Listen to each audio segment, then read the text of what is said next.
सपने देखे, कोशिश की, आगे बढ़े, सफल हुए और फिर शुरू हुई साजिश। आवाज उठाई, दबाया गया, धरने दिए, अत्याचार सहे, लेकिन फिर भी नहीं मिल रहा इंसाफ। आखिर क्यों? देश तो चल ही रहा है, बड़े बड़े राजनेता राजनीति कर ही रहे हैं। आखिर फर्क किसको पड़ेगा? क्या ये अपने देश के लोग नहीं, या ये हमारे देश की आन बान शान नहीं? आखिर फर्क किसको और क्यों पड़ रहा है? कहां गए देश के वो लोग जो कहते थे कि हमारे देश की बेटियां हैं, हमारे देश की आन बान शान है? फिर फर्क क्यों नहीं पड़ रहा है? फिर आज मौन क्यों धारण है? क्यों नहीं आवाज को सुनी जा रही है उन बेटियों की जो वाकई में सच में हमारे देश की आन बान शान है, इस देश की बेटियां हैं? फिर आखिर फर्क किसको पड़ रहा है? नमस्कार, मैं हूं आरती और आप देख रहे हैं SMZ न्यूज इंडिया। पिछले कुछ दिनों से प्रधानमंत्री मोदी जो लगातार सवालों के घेरे में घिरते जा रहे हैं। मिसाल के तौर पर अगर मैं आपको बताऊं तो देखा जाए कि पहले हिमाचल और कर्नाटक का चुनाव हारे, फिर पर्सनल आरोप लगे अडानी को लेकर, और अब आप देख ही रहे हैं कि कैसे महिला पहलवानों को लेकर विवाद खड़ा हुआ है, फिर सांसद को लेकर विवाद हुआ और अब उड़ीसा में हुआ सबसे बड़ा रेल हादसा। लेकिन मैं आपको बता दूं कि इस वक्त सिर्फ सबसे बड़ी मुसीबत अगर मोदी जी की कोई है तो वो है राहुल गांधी, जिन्हें जेल जाने का कोई डर नहीं है, जिन्हें लोकसभा से निकाल दिया गया है, उनकी सदस्यता को छीन लिया गया है।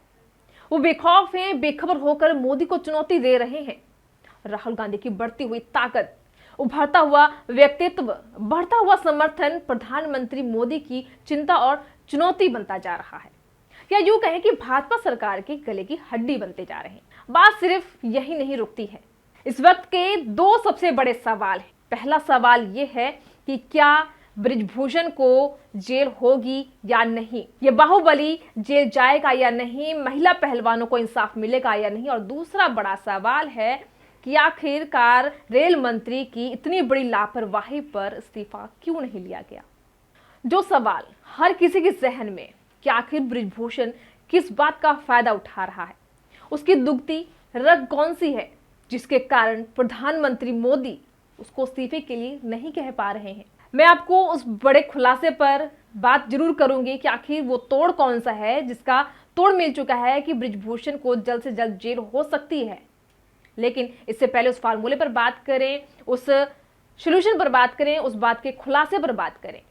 पहले हम बात करेंगे प्रधानमंत्री मोदी जी पर कि आखिर इतना कुछ हो जाने के बाद उनके पास अपनी बेटियों का हाल तक पूछने के लिए समय क्यों नहीं है। कहीं भी हरी झंडी दिखानी हो या रैली करनी हो तो झट से पहुंच जाते हैं। मतलब जहां भी अपनी वाहवाही लूटनी हो, अपना दिखावा करना हो, वहां तुरंत हाजिर हो जाते हैं। मगर इस तरह के मामलों से बेखबर होकर चुप्पी साध देना, ये सबसे बड़ा सवाल खड़ा होता है। मोदी तो मोदी हैं, उन्हें इन पंचक्रों में कहां पड़ना है। अगर इधर उधर की कहीं हो गई तो हो सकता है कोई इनका दाम इधर उधर हो गया तो 2024 में तो लोगों के दिन आए ना आए, मोदी जी के जाने के दिन जरूर आ जाएंगे। सवाल सिर्फ इतना ही नहीं है। सवाल है इतने सारे लोगों के समर्थन के बावजूद भी, इतने सारे सबूतों के मिलने के बावजूद भी, यहां तक कि अब तो राष्ट्रपति द्रौपदी मुर्मू ने भी ये कह दिया कि महिलाओं को, पहलवान महिला जो हैं, जो लगातार धरने पर बैठी हैं, उन्हें इंसाफ मिलना चाहिए था। तो फिर प्रधानमंत्री मोदी ने चुप्पी कैसे साधी हुई है? क्या अमित शाह के मिलने से सब कुछ साफ हो गया है? खिलाड़ियों के साथ 1.5 घंटे जो बात चली है उससे सब कुछ क्लियर हो चुका है? खिलाड़ी जो अपनी ड्यूटी पर वापस लौट चुके हैं, जो इस तरह की खबरें आई हैं, जो अफवाह फैली गई है कि उन्होंने धरना वापस ले लिया है, इस तरह की खबरें अफवाह फैलाकर ये भाजपा सरकार क्या साबित करना चाहती है? लेकिन ये आपको ट्वीट दिखाती हूँ, आपके स्क्रीन पर देखिए कि जो महिला पहलवान साक्षी मलिक है उसने ट्वीट करके सोशल मीडिया पर अपने बयान दिए हैं और साफ साफ कहा है कि वो हमें नौकरी का डरावा ना दें, नौकरी छोड़ने में सिर्फ 10 सेकंड लगेंगे, लेकिन हम अपनी हिम्मत नहीं हारेंगे, ये धरना लगातार जारी रहेगा क्योंकि हमें इंसाफ चाहिए। तो बात करते हैं सीधे सीधे असल मुद्दे की कि आखिर बृजभूषण को जेल कैसे होगी। मोदी और अमित शाह का माइंडसेट क्या है, इसके बारे में सीनियर पत्रकार हैं दीपक शर्मा, जिन्होंने बड़ी बखूबी तरीके से हमारे पूर्व राज्यपाल सत्यपाल मलिक से बातचीत की है, जिसमें उन्होंने ये बड़ा खुलासा किया है कि आखिर बृजभूषण को जेल किस तरह से हो सकती है और मोदी जी चुप क्यों हैं। आपको ये भी बता दें कि बृजभूषण के इस्तीफे के लिए नहीं कह पा रहे हैं प्रधानमंत्री मोदी।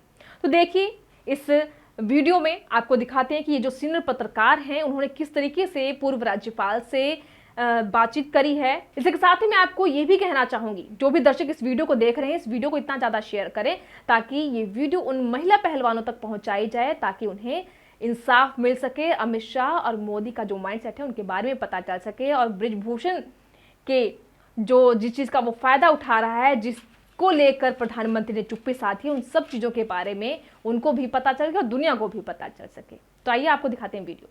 तो ये राजस्थान में कूद जाएं जाके, वहाँ चुनाव है और इनको बेहद सिंपैथी है लोगों में, और इनकी कम्युनिटी भी वहाँ बहुत बड़ी है, और मैं खुद इनकी पब्लिक मीटिंग्स कराने के लिए तैयार हूँ। अगर 10 पब्लिक मीटिंग राजस्थान में ये कर देंगी तो नाक रगड़ के सरकार इनकी बात मानेगी।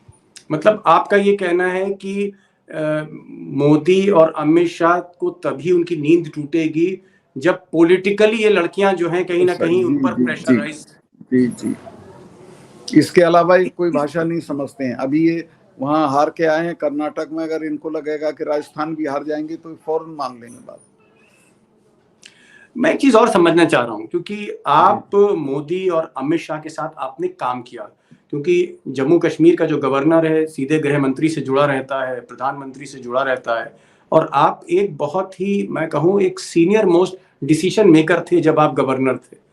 मोदी और अमित शाह का माइंडसेट क्या है, इनकी सोच क्या है? क्या जिन लड़कियों को मोदी जी ने अपने घर में जिनका सम्मान किया, जिन लड़कियों को ऑनर किया इन्होंने, उनके माँ बाप से मिले, आज ऐसा क्या हो गया कि मोदी जी को सिर्फ बृजभूषण का वोट दिख रहा है, उनको उत्तर प्रदेश की सीटें कुछ दिख रही हैं 4-5, और लड़कियां नहीं दिख रही? ये माइंडसेट कैसा है? क्योंकि आपने ये जो दोनों शख्सियत हैं गुजरात की, इनको बहुत गौर से देखा है, किस तरह के लोग इसमें अमित शाह साहब तो काफी एमिएबल हैं। उनको अगर आप ये बात समझाएंगे कि आपका नुकसान होगा तो वो समझ जाएंगे। मोदी जी में बहुत ज्यादा एरोगेंस है इस वक्त। उनका एरोगेंस लेवल आप अंदाज नहीं कर सकते कितना है। किसानों के मामले में भी मैं जब उनसे मिलने गया तो उन्होंने आसानी से सुनवाई नहीं की। जब उनको लगने लगा कि यूपी का चुनाव आ रहा है, नुकसान हो जाएगा, तब उन्होंने माफी मांग के वो वापस किए। इसी तरह यहाँ का है, जब इन्हें लगेगा कि हमारा नुकसान हो सकता है तब ये मानेंगे। तो जैसे कि आपने देखा कि सत्यपाल मलिक द्वारा ये फार्मूला बताया गया, ये बड़ा खुलासा किया गया है कि जिसके जरिए आसानी से बृजभूषण को हराया जा सकता है, उसको जेल की जा सकती है और महिला पहलवानों को इंसाफ मिल सकता है। इसके साथ ही अब चलते हैं हमारे दूसरे बड़े सवाल की तरफ, जो अभी अभी घटना घटी है। उड़ीसा में रेल हादसा हुआ है, जिसको लेकर बड़ी लापरवाही हुई है रेल मंत्री अश्विनी वैष्णव की तरफ से, लेकिन वो अपनी लापरवाही को किस तरीके से छुपाते हुए नजर आ रहे हैं, एक झलक आपको दिखा देती हूँ। आप झलक देख लीजिए, उसके बाद हम बात करेंगे कि आखिर ये ऐसा क्यों कर रहे हैं, क्या ये इस तरीके की हरकत करके अपनी लापरवाही को छुपा रहे हैं। तो सबसे पहले आप ये वीडियो देखिए, फिर उसके बाद हम बात करते हैं कि आखिर अश्विनी वैष्णव को क्या मालूम था या नहीं। भारत माता की, भारत माता की, वंदे वंदे। तो आपने वीडियो पर नजर डाली कि किस तरीके से इतना बड़ा हादसा हो गया है और रेल मंत्री वहां पर खड़े होकर नारे लगा रहे हैं। क्या इस तरीके से करके वहां पे जितने लोग मारे गए हैं, क्या उनकी दुख को शांत किया जा सकता है? क्या उन्हें वापस लाया जा सकता है इस तरीके से नारे लगाकर? आपका एक और वीडियो दिखाती हूँ, जो रेल मंत्री का ही वीडियो है, जो सोशल मीडिया पर काफी ज्यादा वायरल हो रहा है। देखिए इस वीडियो को, जिसमें अश्विनी वैष्णव को अच्छे से पता है कि कैसे इस रेल हादसे को होने से बचाया जा सकता था। एक ऑटोमेटिक ट्रेन प्रोटेक्शन की टेक्नोलॉजी है। इसमें क्या होता है, मान लीजिए 2 ट्रेन हैं, दोनों ट्रेन अगर सेम ट्रैक पे अगर बाई चांस गलती से भी आ गई तो पास में आती है, उससे पहले कवच उसमें ब्रेक लगाएगा और उनको रोक लेगा, तो एक्सीडेंट नहीं होगा। दरअसल ये जो वीडियो आपने देखी, ये रेल मंत्री अश्विनी वैष्णव का ही बयान है, मई 2022, जब उन्होंने ट्रेनों में सुरक्षा कवच लगाने की घोषणा की थी। इससे जाहिर होता है कि उन्हें कितनी अच्छे तरीके से इस कवच के बारे में पता है, यानी कि ये जो बड़ा हादसा हुआ इसे बचाया जा सकता था। लेकिन सिर्फ अब तक 65 इंजनों में ये लगा पाए हैं ये कवच। सवाल उठता है कि आखिर कवच क्या है? कवच एक ऑटोमेटिक रेल प्रोटेक्शन की टेक्नोलॉजी है।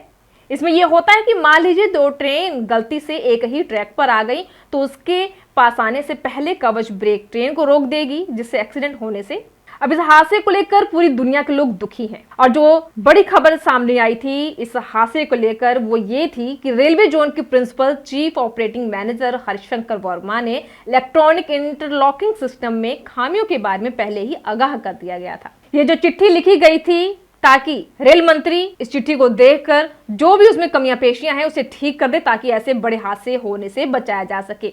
3 महीने पहले ही चेतावनी भी दी गई थी। उन्होंने फरवरी में इलेक्ट्रॉनिक इंटरलॉकिंग सिस्टम के फेल होने पर चिंता व्यक्त की थी, लेकिन रेलवे मंत्री की यह सबसे बड़ी लापरवाही है जिसके कारण ये इतना बड़ा हादसा हुआ। इस लेटर में कहा गया था कि अगर सिस्टम को सुधारा नहीं गया तो गंभीर हादसे भविष्य में हो सकते हैं। तो ये थे इस वक्त के 2 सबसे बड़े सवाल। एक तरफ महिला पहलवानों को इंसाफ नहीं मिल रहा और दूसरी तरफ रेल मंत्री का इस्तीफा जो देना चाहिए था, जिम्मेदारी लेनी चाहिए थी, उसके ऊपर उनकी बड़ी लापरवाही के ऊपर पर्दा डालने की कोशिश की जा रही है। तो दूसरी तरफ बृजभूषण की गलतियों को छुपाने की कोशिश की जा रही है। तो फिलहाल इस खबर के बारे में आपका क्या कहना है? अपनी राय, अपने विचार हमारे कमेंट बॉक्स में जरूर शेयर करें। बने रहिए एसएमजेड न्यूज़ इंडिया के साथ।